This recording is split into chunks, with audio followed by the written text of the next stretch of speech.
창세기 백문백답 아브라함의 횃불 언약 제5부 후손들이 차지하게 될 가나안 땅. 여러분의 구독, 좋아요, 알림 설정은 이 사역에 큰 힘이 됩니다. 안녕하세요, 김홍석입니다. 오늘은 아브라함의 횃불 언약의 내용 중에 후손들이 차지하게 될 가나안 땅에 대한 예언을 살펴보겠습니다. 본문 말씀은 창세기 15장 11절로 14절 말씀입니다. 솔개가 그 사체 위에 내릴 때에는 아브라함이 쫓았더라. 해질 때 아브라함에게 깊은 잠이 임하고 큰 흑암과 두려움이 그에게 임하였더니 여호와께서 아브라함에게 이르시되 너는 반드시 알라. 내 자손이 이방에서 객이 되어 그들을 섬기겠고 그들은 400년 동안 내 자손을 괴롭히리니 그들이 섬기는 나라를 내가 징벌할지며 그 후에 내 자손이 큰 재물을 이끌고 나오리라. 본문의 톨레도트 위치는요, 창세기 기록을 형성하고 있는 11개 톨레도트 을개 가운데 7번째 을개인 데라의 톨레도트에 속한 내용입니다. 톨레도트는 족보, 내력, 사적이라는 의미를 가지고 있습니다. 솔개가 하아이트, 솔개라고 번역된 단어 아이트는 매, 독수리 등 육식성, 맹금류를 통칭하는 말입니다. 성경에서는 이 용어가 호전적인 이방 왕의 상징으로도 사용됐고요. 여기서도 이스라엘의 구속사적 사명을 방해하는 애굽 등의 이방 세력을 상징하는 것으로 보기도 합니다. 노벨, 랑게, 카이 이런 신학자들은 그렇게 봅니다. 쫓았더라와 야세브, 이는 바람을 불게 하다 하는 뜻을 가진 나샤보의 사역형입니다. 사역형은 뭐뭐 하게 하다, 하게 만들다라는 의미를 가지고 있지 않습니까? 그래서 본문은 바람을 불게 한다는 1차적 의미와 함께 소리를 내서 위협으로 해서 이제 쫓았다는 의미를 가지고 있기도 합니다. 루트는 그렇게 주석을 했습니다. 해질 때 아브라함에게 깊은 잠이 임하고, 아브라함에게 깊은 잠이 임하고, 이게 왜 따르테마 나펠라 알 아브라함, 직역하면 깊은 잠이 아브라함 위에 떨어졌다입니다. 타르테마는 라담, 깊은 잠에 떨어지다의 수동형에서 유래했는데요, 스스로 잠을 청한 것이 아니고 다른 요인, 여기서는 하나님에 의해서 잠이 들게 된 것을 나타내고 있습니다.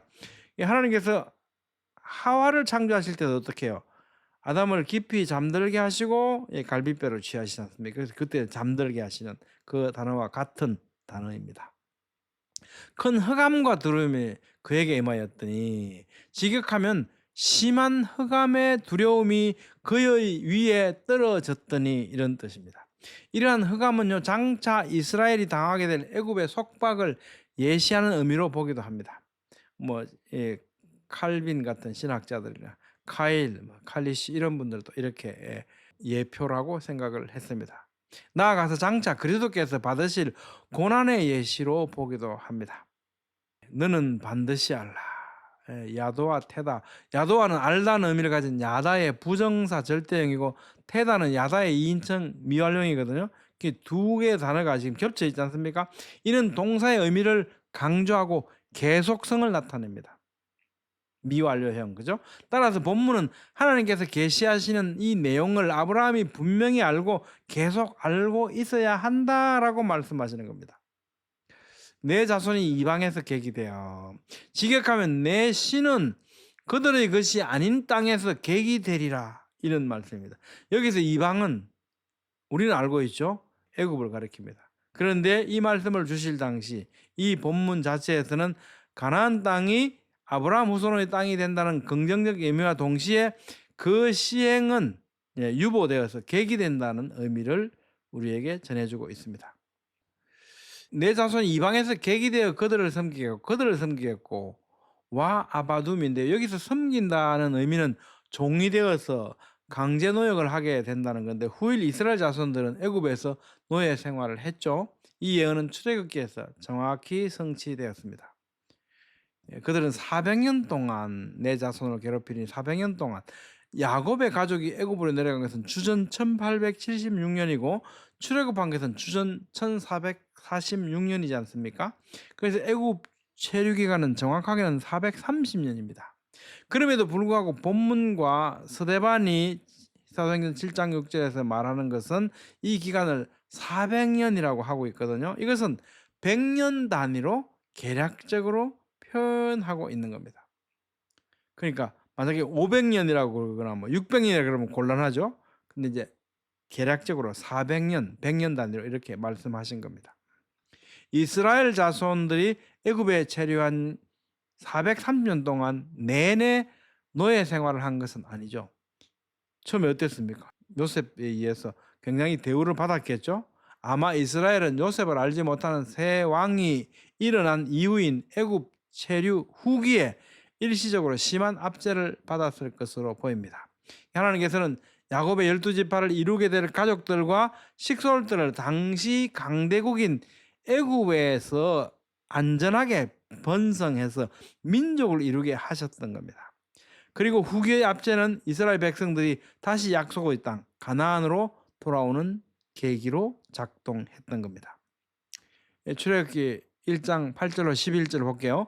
요셉을 알지 못하는 새 왕이 일어나 애굽을 다스리더니 그가 그 백성에게 이르되 이 백성 이스라엘 자손이 우리보다 많고 강하도다. 자, 우리가 그들에게 대하여 지혜롭게 하자. 두렵건대 그들이 더 많게 되면 전쟁이 일어날 때 우리 대적과 합하여 우리와 싸우고 이 땅에서 나갈까 하노라. 감독들을 그 위에 세우고 그들에게 무거운 짐을 지어 괴롭게 하여 그들에게 바로를 위하여 국고성 비돔과 람셋을 건축하게 하니라. 이렇게 출애굽기는 실제로 하나님께서 아브라함에게 말씀하셨던 것처럼 종살이를 했다는 거죠.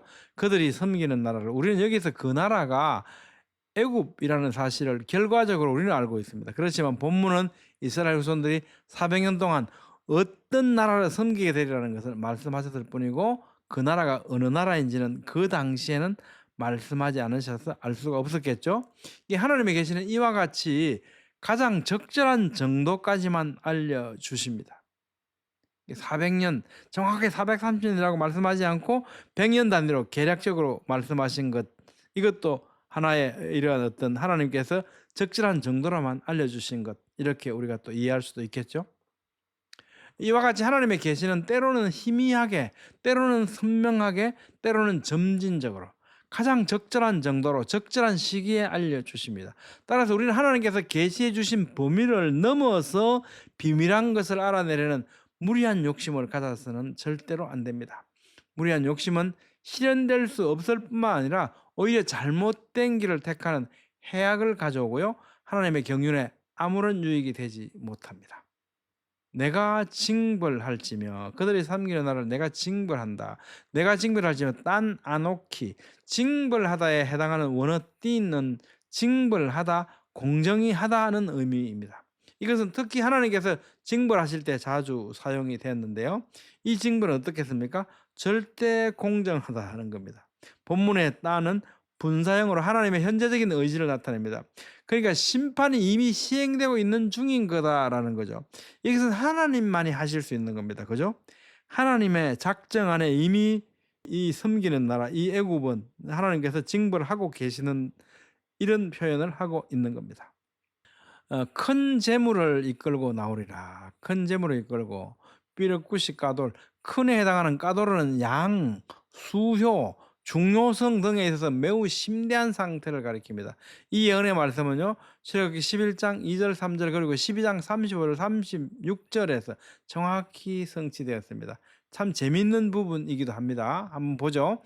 11장 1절 여호와께서 모세에게 이르시기를 내가 이제 한 가지 재앙을 바로에게 내린 후에야 그가 너희를 여기서 내보내리라. 그가 너희를 내보낼 때에는 여기서 반드시 다 내쫓으리니 백성에게 말하여 사람들에게 각기 이웃들에게 은금 패물을 구하게 하라 하시더니 여호와께서 그 백성으로 애굽 사람의 은혜를 받게 하셨고 또 그 사람 모세는 애굽 땅에 있는 바로의 신하와 백성의 눈에 아주 위대하게 보였더라. 12장 35절 이스라엘 자손이 모세의 말대로 하여 애굽 사람에게 은금 패물과 의복을 구하매 여호와께서 애굽 사람들에게 이스라엘 백성에게 은혜를 입히게 하사 그들이 구하는 대로 주게 하심으로 그들이 애굽 사람의 물품을 취하였더라. 애굽은 어떤 나라입니까? 막 굉장히 부정적으로 이렇게 볼 수도 있지만 또 한편 보면요. 하나님께서 보실 때 애굽은 어떤 나라입니까? 하나님께서 이스라엘을 민족으로 성장시키시고 그들을 교육하시고 부를 주셔서 하나님의 백성으로 만드시는 양육장, 훈련장으로 사용하고 계시는 거죠.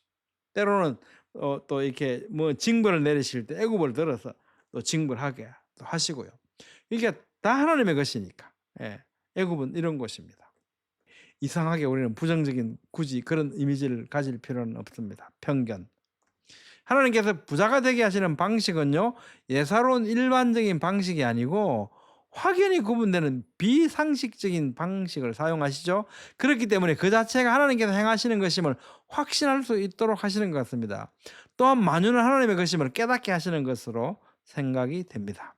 예, 아브라함에게 불을 주신 두 가지 방법 또한 참으로 기이하지 않습니까? 애굽의 바로 창세기 12장에 그리고 20장에서 또 앞으로 살펴볼 그랄 왕 아비멜렉이 아내 사레를 여동상이라고 함으로써 결과적으로 아브라함에게 불을 가져다 주시지 않습니까? 참으로 기이한 방법이죠. 여러분 어떻게 생각하십니까? 오늘은 아브라함의 횃불 언약의 내용 중에서 후손들이 차지하게 될 가나안 땅에 대한 예언을 살펴봤습니다. 다음 시간에도 이어서 살펴보겠습니다. 감사합니다.